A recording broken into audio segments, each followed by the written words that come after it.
د شعبان د فضیلت په حواله سره کم کارونه د شعبان په دغه شپه کې چې دی نه هغه کول غواړي او د کمو کارونو نه هغه ځان ساتل پکار دي. څه فضیلت او دغه به انشاءالله هغه به سبب یا هم ذکر کړو. خو نن درې اهم کارونه چې هغه علما ذکر کوي د احادیثو په رڼا کې چې دغه درې کارونه هغه کول پکار دي. په هغې کې د ټولو نه اولنی درې اعمال دي. د ټولو نه اولنی په دغه شپه کې هغه عبادت کول پکار دي. اوس په دې عبادت کې هغه یو خبره هغه مخې ته ساتل پکار دي چې بعضې خلک هغه دغه ترغیب ورکوي چې یاره به دغه شپه کې هغه په یو مخصوص طریقې سره یا نفل کول پکار دي یا یو مخصوص تعداد د نوافلو هغه پوره کول پکار دي. لکه اکثر خلک وایي یاره 100 رکعات نفل چې دی نه هغه کول پکار دي یا یاره په پلانکي رکعات کې پلانکي صورت او په پلانکي کې پلانکي صورت او دا ویل چې دی نه هغه پکار دي. د احادیثو نه چې څومره هغه فضایل ثابت شوي دي هغه د دغې شپې د عبادت دي. نو په عبادت کې بیا دا مخصوص نه دي چې څه قسمه عبادت دی، نفل دی، تلاوت دی، ذکر و اذکار دی، دعاګانې دي.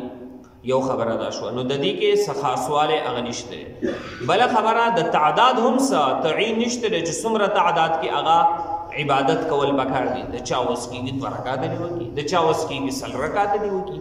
خو دا ضروري نه چې خامخا به هغه 100 رکعاته کې 200 رکعاته به کې د چا څومره چې دی نه هغه طاقت کېږي د هغې مطابق د ځان له چې دی نه هغه عبادت وکړي. د چا طاقت کېږي یو سپاره تلاوت وکړي، د چا کېږي یو 10 سپارې تلاوت دې وکړي. نو یو خبره چې په دې شپه کې هغه عبادت پکار دی. اوس په عبادت کې ځان له د یو عبادت خاص کول او یو خاص تعداد او یو خاص چې دی نه هغه طریقه کار او د دغې چې دی نه هغه څه تعین هغه نشته دی.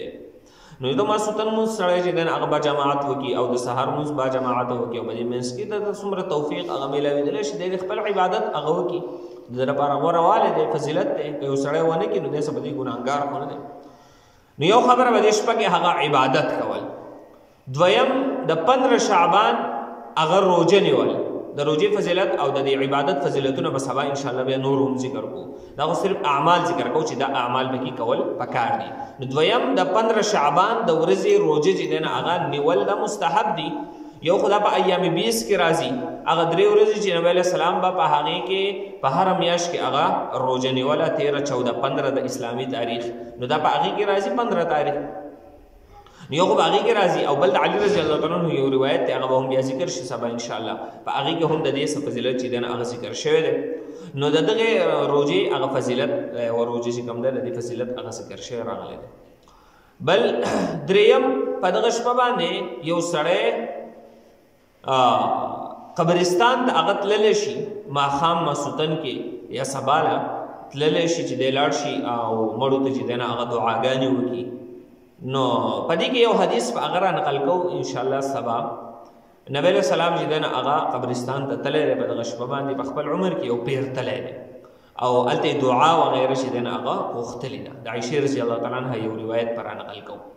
خو ګوره دغه شپه چې دی نه هغه د نبی علیه السلام په ژوند مبارک ډېرې پیرې راغلي د شعبان ده. خو نبی علیه السلام هره پیرې قبرستان ته نه دی تللی، صرف یو پیر تللی دی.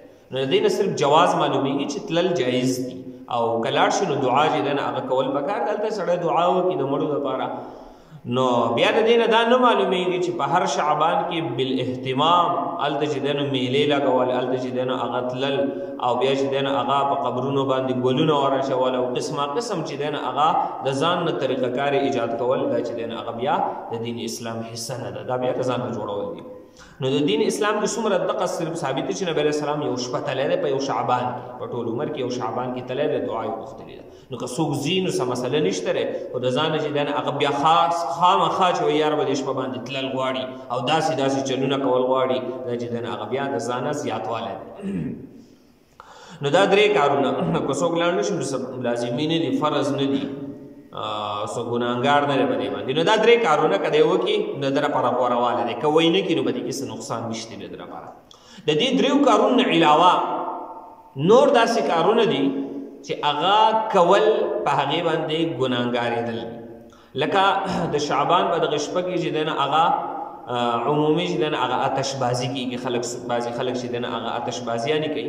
زمونږ په دې علاقه خو ډېر زیات نه وي، خو ښکته علاقو کې ډېر زیات وي. زمونږ په علاقه هم بعضې خلک چې دی نه هغه کوي. نو دغه آتشبازي په دې کې ډېر نقصانات دي. یو خبره خدا ده چې په دې کې د مال چې دی نه هغه نقصان دی، اسراف دی. او الله پاک قرآن مجید کې فرمایي ان الله لا يحب المسرفین، الله پاک اسراف کوونکي هغه نه خوښوي. بل نو ګوره اسراف مال چې دی نه هغه هسې ضایع کېږي، وجبې څه په ډزو باندې ضایع کېږي. نو د دې هېڅ فایده چې دی نه هغه نشته دی.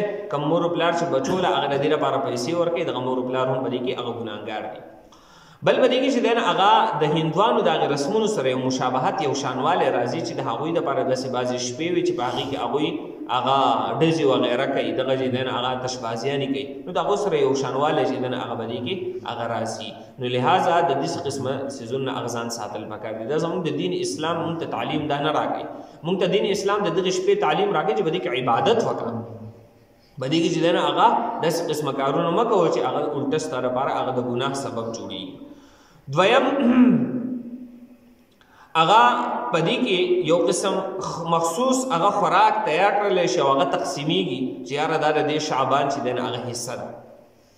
یو خو هغه دی چې خلک وایي یاره عمده خوراک چې دی نه هغه تیار کا او دا چې دی نه په دې شپه باندې هغه حساب کتاب نه کېږي. ما خو تر اوسه پورې څومره احادیث زما مخې ته ما ټول چې دی نه هغه کتابونو کې ولټول، داسې څه قسمه حدیث زما مخې ته رانغی. بیا ما د ملګرو سره هغه رابطې وکړلې، یاره که چا ملګري هغه مخې ته داسې یو حدیث وي او زما په ذهن کې نه یا زما مخې ته چې دی نه هغه نه کتابونو کې چې داسې قسمه حدیث چې یاره عمده خوراک هغه تیار کړلی شي او څومره خوراک چې دی نه هغه کوې به دې شپه باندې به هغه حساب ستا سره نه کېږي، داسې حدیث زما مخې ته هغه رانغی.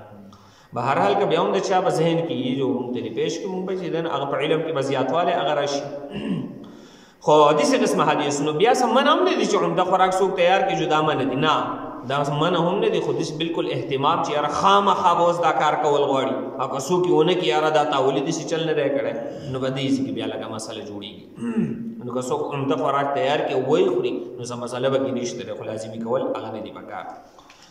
د دې نه علاوه بعضې داسې رسومات دي زموږ په دې علاقه خو نشته دی، شاید په دې ښکته علاقو کې هغه وي، دلته په دې کتاب کې هغه ډېر قسم خرافات هغه ذکر کړي دي، خو دلته کې نشته دی. نو ذکر کول ته هغه ضرورت هغه نشته دی چې یو څیز نه وي نو سلی هغه ذکر کوو. خو بهرحال په دغه شپه او ورځ کې چې دی نه هغه کارونه هغه کول پکار دي چې کوم موږ ته دین اسلام د عبادت تعلیم راکړی، د شپې او د ورځې د روژې تعلیم راکړی، د دې اهتمام پکار دی.